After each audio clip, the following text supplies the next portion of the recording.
ഇന്നെന്നെ പറഞ്ഞു വിടാൻ നോക്കിക്കോ, അല്ലെങ്കിൽ എന്റെ സ്വഭാവം അറിയാലോ. ഇടി സമയം ഇത്രയായില്ലേ, ഇനിയിപ്പോ ഇത്രയും ദൂരം അവള് കുഞ്ഞും കൂടി എങ്ങനെ ഒറ്റയ്ക്ക് പോകാനാ? അല്ലെങ്കിൽ പിന്നെ ഞാൻ കൊണ്ട് വിടേണ്ടി വരും.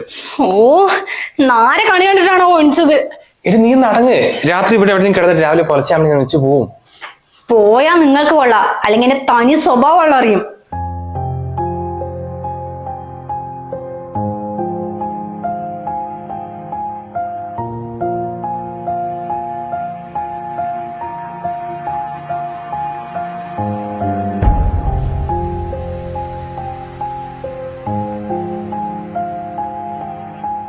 അല്ല, നിങ്ങളുടെ പെങ്ങൾ എന്താ കുഞ്ഞിന് പാല് കൊടുക്കാൻ വേണ്ടി നമ്മുടെ ബെഡ്റൂമിൽ കയറിയിരിക്കുന്നത്?